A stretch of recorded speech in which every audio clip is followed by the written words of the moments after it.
আসসালামু আলাইকুম ভাই ও বোনেরা, আপনারা সবাই ভালো আছেন? আমি ভালো আছি। এই যে দেখুন, আমার বাচ্চাদের জন্য খিচুড়ি রাঁধতেছি। এখানে মরিচ, পেঁয়াজ, রসুন আছে, তাই দিয়ে দিলাম। সামান্য জিরে, আস্ত জিরে দিয়ে দিলাম। স্বাদ মতো লবণ দিয়ে দিলাম। হলুদের গুঁড়ো দিয়ে দিলাম।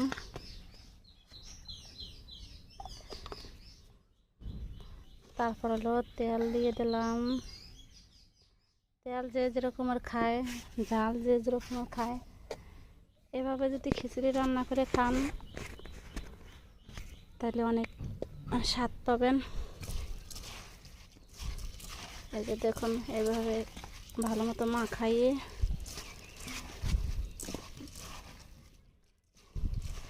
আমাদের এই দেশে আমরা এভাবেই খিচুড়ি খাই।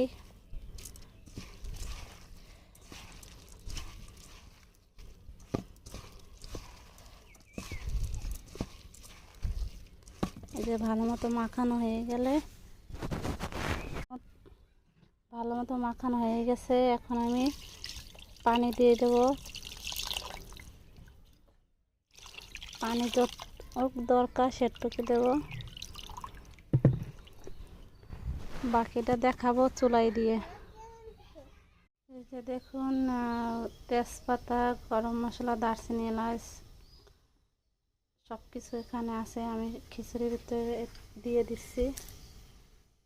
এই যে দেখুন, আমার লাকড়ির চুলায় পাহাড়িটা বসবে না দেখে আমি এখানে গ্যাসের চুলাইটা দিয়ে দিছি।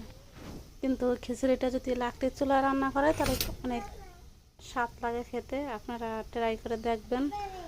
এরকম খিচুড়ি আমাদের এই দেশে খায়, তা আপনারাও ট্রাই করে দেখতে পারেন। এই যে দেখেন, আমার খিচুড়িটা বলক চলে আসছে। এই যে দেখেন, সব কিছু ঠিক আছে।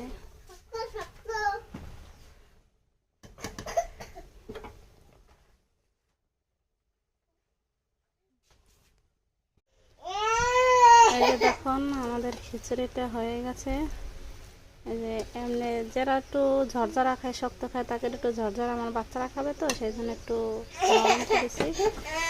এই যে দেখুন হয়ে গেছে।